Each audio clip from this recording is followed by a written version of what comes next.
We were sitting on the couch, half watching some mindless reality show. I leaned over, kissed my girlfriend Chloe goodnight, and told her I loved her, just like I had every night for 2 years. But this time, she didn't say it back. Instead, she muted the TV, set the remote down, and turned toward me with a look I didn't recognize. Serious. Heavy. My stomach tightened. She held my gaze and said, "I like you, Mark. I really do. But I'm not in love with you." The words didn't feel like a breakup. They felt like a demotion. A downgrade. As if she'd just updated the terms of our relationship, expecting me to check the box marked "I agree" and continue as usual. I work as a systems analyst. My job is literally breaking down complex systems into logic, rules, and outcomes. So when Chloe delivered her little truth bomb, my brain didn't spin with emotions. It processed the input. She likes me. She is not in love with me. Data received. So I just nodded and said, "Okay. Thanks for the clarification." Then I stood up and went to bed. No begging. No arguing. No asking how to fix it. Just silence. I could feel her eyes on my back as I walked away. She expected tears, a fight, or at least some desperate attempt to win her back. Instead, she got nothing but quiet acceptance. Later that night, I heard her in bed beside me, phone glowing in the dark. She was in that group chat with her girlfriends, the same one I'd once seen on our shared tablet. I didn't need to look to know what she was typing. She was reporting in, collecting validation. And sure enough, her friends were probably sending the usual lines, "So brave, so honest, so mature." In her mind, she had reinvented the relationship model, all the perks of my stability, home, and income, without the messy obligation of being in love. What she didn't realize is that in that moment, she had triggered something in me, a termination clause. She thought she was clever, but she had just promoted herself from girlfriend to roommate, and I was about to become the most efficient, emotionally detached roommate she had ever lived with. The game was on. What Chloe thought was me maturely processing my feelings was actually phase 1 of what I call the roommate protocol. I didn't kick her out. Too messy. Too emotional. No, I dismantled things systematically. Piece by piece. Day 1, I woke up, made coffee for myself only, and left the empty pot on the counter. The boyfriend who brewed her favorite morning coffee was in love with her. That man no longer existed. Day 3, she texted me to make dinner reservations for her and her friends, something I'd always handled. My reply? "Sorry, I'm busy. You should call." Day 5, I went grocery shopping.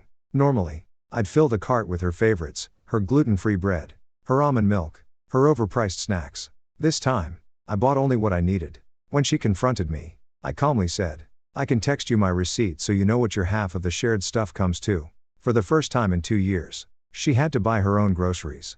Day 7, her car broke down. She came to me, expecting I'd spend my Sunday fixing it like I always had. Instead, I smiled politely and said, "Yelp's a great tool for finding trustworthy mechanics. Just make sure you get a few quotes." Her confusion was almost comical. See, I wasn't being cruel. I was simply treating her the way she said she wanted to be treated, like someone I liked. A roommate, not someone I loved. And slowly, she began to notice just how many invisible benefits came from being loved. The cracks in her brave new relationship model were showing. The silence that once felt refreshing to her now felt suffocating.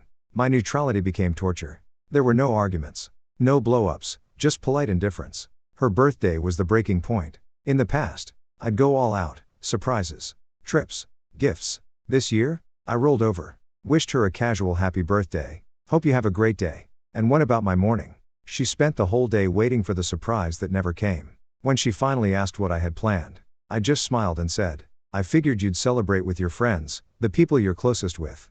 But hey, I'm happy to grab pizza tonight." As a friend, her face fell. The financial side hit her next. Without realizing it, she had been living on the invisible support of a man in love. Phone bills, insurance, random expenses, I had quietly covered them all. 2 weeks ago, her phone was shut off. She came to me panicked, and I calmly said, "Right." I removed my card from the family plan.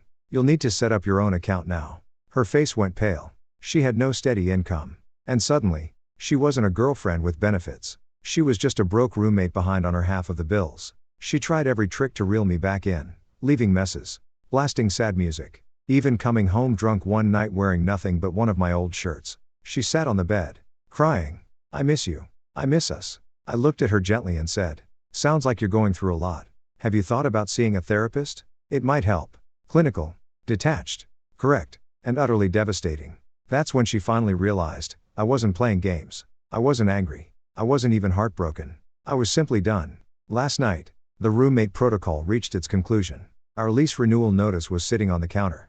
Chloe was at the table staring at it when I came home from the gym. She looked exhausted. "We need to talk about this," she said softly. "Sure," I replied. Are we renewing the lease?" I smiled. "I'm not." Her face drained of color. "What do you mean? Where are we going to live?" "I'm not sure where you'll live, Chloe. I already signed a new lease. 1 bedroom. Closer to the office. I move in next month." She broke. Tears, anger, panic, it all came flooding out. "You're punishing me. I told you I made a mistake. I told you I loved you." I shook my head calmly. "No. You didn't. You said you missed me.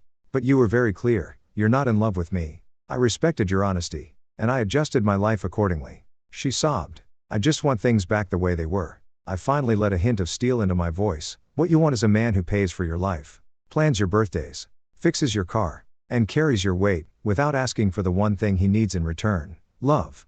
That's not a relationship, Chloe. That's a service. And I'm no longer in service." Her face crumpled. Then I delivered the finale. I pulled a small velvet box off the counter. Her eyes widened with desperate hope. I opened it. Not a ring. A key. "This is for my new place," I said lightly. "Great view. I'm excited." And just like that, the last spark of hope in her eyes died. She finally understood. She hadn't just lost me. She had lost access to the life I built around loving her. Now, she's just a roommate with 30 days left on the lease. After that, I'm free. She got exactly what she asked for, a man who isn't in love with her.